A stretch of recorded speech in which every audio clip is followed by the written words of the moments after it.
بسم اللہ الرحمن الرحیم۔ الحمد للہ رب العالمین، والصلاة والسلام علی سید المرسلین و خاتم النبیین، اما بعد۔ صحیح بخاری کتاب الوضو، حدیث نمبر 216، اردو ترجمہ۔ اس بارے میں کہ پیشاب کے چھینٹوں سے نہ بچنا کبیرہ گناہ ہے، ہم سے عثمان نے بیان کیا، کہا ہم سے جریر نے منصور کے واسطے سے نقل کیا، وہ مجاہد سے، وہ ابن عباس رضی اللہ عنہ سے روایت کرتے ہیں کہ رسول اللہ صلی اللہ علیہ وسلم ایک دفعہ مدینے یا مکے کے ایک باغ میں تشریف لے گئے۔ وہاں آپ نے دو شخصوں کی آواز سنی جنہیں ان کی قبروں میں عذاب کیا جا رہا تھا۔ آپ صلی اللہ علیہ وسلم نے فرمایا کہ ان پر عذاب ہو رہا ہے اور کسی بہت بڑے گناہ کی وجہ سے نہیں۔ پھر آپ صلی اللہ علیہ وسلم نے فرمایا، بات یہ ہے کہ ایک شخص ان میں سے پیشاب کے چھینٹوں سے بچنے کا اہتمام نہیں کرتا تھا اور دوسرا شخص چغلخوری کیا کرتا تھا۔ پھر آپ صلی اللہ علیہ وسلم نے کھجور کی ایک ڈالی منگوائی، اس کو توڑ کر دو ٹکڑے کیے اور ان میں سے ایک ایک ٹکڑا ہر ایک کی قبر پر رکھ دیا۔ لوگوں نے آپ صلی اللہ علیہ وسلم سے پوچھا کہ یا رسول اللہ صلی اللہ علیہ وسلم، یہ آپ نے کیوں کیا؟ آپ صلی اللہ علیہ وسلم نے فرمایا، اس لیے کہ جب تک یہ ڈالیاں خشک ہوں شاید اس وقت تک ان پر عذاب کم ہو جائے۔ حدیث نمبر 217، اردو ترجمہ۔ پیشاب کو دھونے کے بیان میں، اور یہ کہ رسول کریم صلی اللہ علیہ وسلم نے ایک قبر والے کے بارے میں فرمایا تھا کہ وہ اپنے پیشاب سے بچنے کی کوشش نہیں کیا کرتا تھا۔ آپ صلی اللہ علیہ وسلم نے آدمی کے پیشاب کے علاوہ کسی اور کے پیشاب کا ذکر نہیں فرمایا۔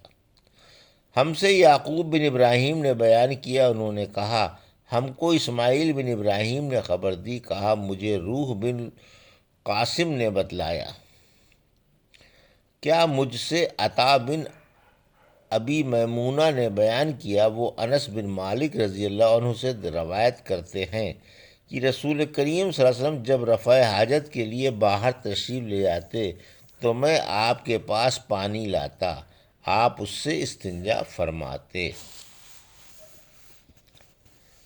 حدیث نمبر 218، اردو ترجمہ۔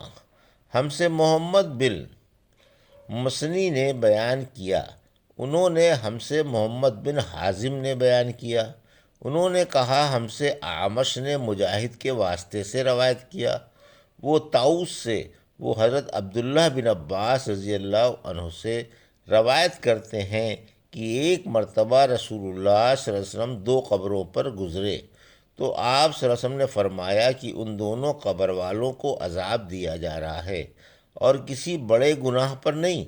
ایک تو ان میں سے پیشاب سے احتیاط نہیں کرتا تھا اور دوسرا چغلخوری کیا کرتا تھا۔ پھر آپ صلی اللہ علیہ وسلم نے ایک ہری ٹہنی لے کر بیچ سے اس کے دو ٹکڑے کیے اور ہر ایک قبر پر ایک ٹکڑا گاڑ دیا۔ لوگوں نے پوچھا کہ یا رسول اللہ، آپ صلی اللہ علیہ وسلم نے ایسا کیوں کیا؟ آپ صلی اللہ علیہ وسلم نے فرمایا، شاید جب تک یہ ٹہنیاں خشک نہ ہوں ان پر عذاب میں کچھ تخفیف رہے۔ ابن المسنی نے کہا کہ اس حدیث کو ہم سے وکیع نے بیان کیا، ان سے اعمش نے، انہوں نے مجاہد سے اسی طرح سنا۔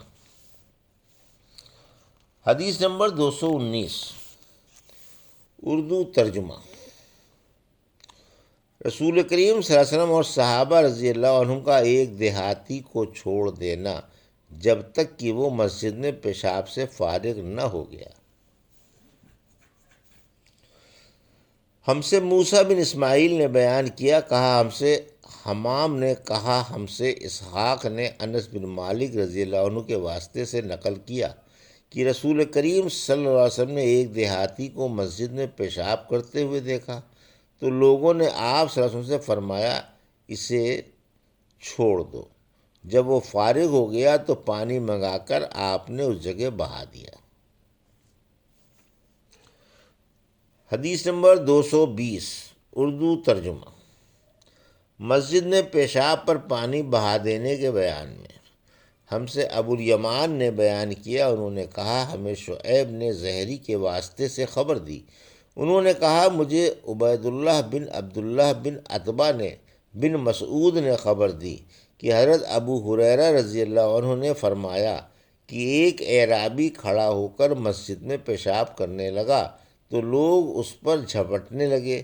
یہ دیکھ کر رسول کریم صلی اللہ علیہ وسلم نے لوگوں سے فرمایا کہ اسے چھوڑ دو اور اس کے پیشاب پر پانی کا بھرا ہوا ڈول یا کچھ کم بھرا ہوا ڈول بہا دو، کیونکہ تم نرمی کے لیے بھیجے گئے ہو، سختی کے لیے نہیں۔ حدیث نمبر 221 اردو ترجمہ۔ ہم سے عبدان نے بیان کیا، ہمیں عبداللہ نے خبر دی، کہا ہمیں یحییٰ بن سعید نے خبر دی، کہا میں نے انس بن مالک رضی اللہ عنہ سے سنا، وہ رسول کریم صلی اللہ علیہ وسلم سے روایت کرتے ہیں۔ دوسری سند یہ ہے۔ ہم سے خالد بن مخلد نے بیان کیا، کہا ہم سے سلیمان نے یحییٰ بن سعید کے واسطے سے بیان کیا، کہا میں نے انس بن مالک رضی اللہ عنہ سے سنا، وہ کہتے ہیں کہ ایک دیہاتی شخص آیا اور اس نے مسجد کے ایک کونے میں پیشاب کر دیا۔ لوگوں نے اس کو منع کیا تو رسول کریم صلی اللہ علیہ وسلم نے انہیں روک دیا۔ جب وہ پیشاب کر کے فارغ ہوا تو آپ نے اس کے پیشاب پر ایک ڈول پانی بہانے کا حکم دیا، چنانچہ بہا دیا گیا۔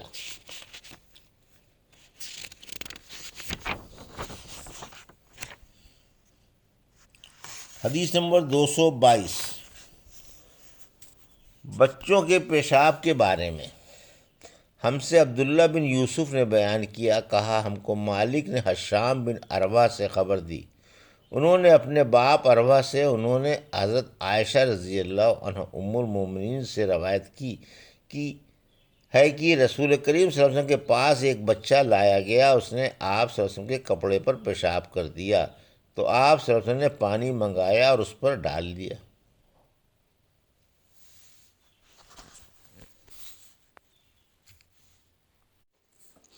حدیث نمبر 223 ہم سے عبداللہ بن یوسف نے بیان کیا، کہا ہمیں مالک نے ابن شہاب سے خبر دی، وہ عبید اللہ بن عبداللہ بن عتبہ بن مسعود سے یہ حدیث روایت کرتے ہیں، وہ ام قیس بنت محسن نامی ایک خاتون سے کہ وہ رسول کریم صلی اللہ علیہ وسلم کی خدمت اقدس میں اپنا چھوٹا بچہ لے کر آئیں جو کھانا نہیں کھاتا تھا، یعنی شیر خوار تھا۔ رسول کریم صلی اللہ علیہ وسلم نے اسے اپنی گود میں بٹھا لیا، اس بچے نے آپ صلی اللہ علیہ وسلم کے کپڑے پر پیشاب کر دیا، آپ صلی اللہ علیہ وسلم نے پانی منگا کر کپڑے پر چھڑک دیا اور اسے نہیں دھویا۔ حدیث نمبر 224 ہم سے آدم نے بیان کیا، کہا ہم سے شعبہ نے اعمش کے واسطے سے نقل کیا، وہ ابو وائل سے، وہ حذیفہ رضی اللہ عنہ سے روایت کرتے ہیں کہ نبی کریم صلی اللہ علیہ وسلم کسی قوم کی کوڑی پر تشریف لائے، پس آپ صلی اللہ علیہ وسلم نے وہاں کھڑے ہو کر پیشاب کیا، پھر پانی منگایا، میں آپ صلی اللہ علیہ وسلم کے پاس پانی لے کر آیا تو آپ صلی اللہ علیہ وسلم نے وضو فرمایا۔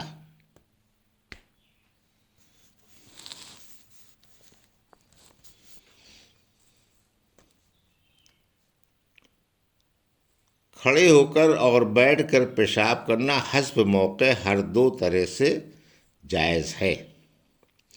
حدیث نمبر 225 ہم سے عثمان ابن ابی شیبہ نے بیان کیا، کہا ہم سے جریر نے منصور کے واسطے سے بیان کیا، وہ ابو وائل سے، وہ حذیفہ سے روایت کرتے ہیں، وہ کہتے ہیں کہ ایک مرتبہ میں اور رسول کریم صلی اللہ علیہ وسلم جا رہے تھے کہ ایک قوم کی کوڑی پر جو ایک دیوار کے پیچھے تھی پہنچے تو آپ اس طرح کھڑے ہو گئے جس طرح ہم تم میں سے کوئی شخص کھڑا ہوتا ہے، پھر آپ نے پیشاب کیا اور میں ایک طرف ہٹ گیا، تب آپ نے مجھے اشارہ کیا تو میں آپ کے پاس پردے کی غرض سے آپ کی ایڑیوں کے قریب کھڑا ہو گیا، یہاں تک کہ آپ پیشاب سے فارغ ہو گئے۔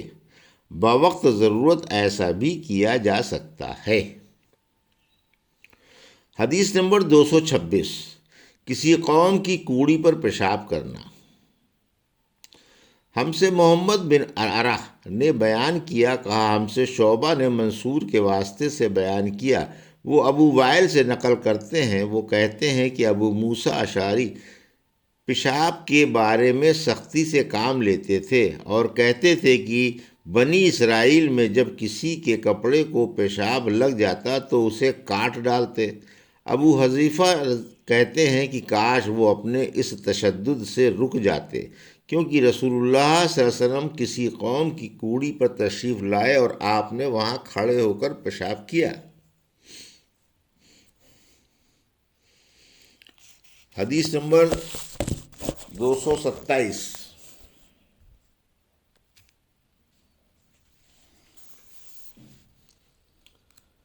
حیض کا خون دھونا ضروری ہے۔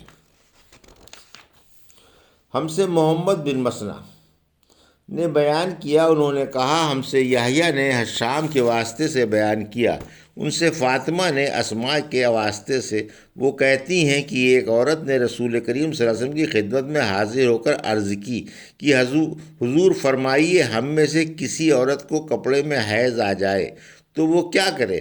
آپ صلی اللہ علیہ وسلم نے فرمایا کہ پہلے اسے کھرچے، پھر پانی سے رگڑے اور پانی سے دھو ڈالے اور اسی کپڑے میں نماز پڑھ لے۔ یہ تھی صحیح بخاری کی باب کتاب الوضو کی حدیث نمبر 216 سے 227 کا اردو ترجمہ جو ابھی آپ نے سماعت فرمایا۔ اللہ سے دعا ہے کہ اللہ ہمیں ان حدیثوں کی صحیح سمجھ عطا فرمائے اور ان پر عمل کرنے کی توفیق عطا فرمائے۔ آمین یا رب العالمین۔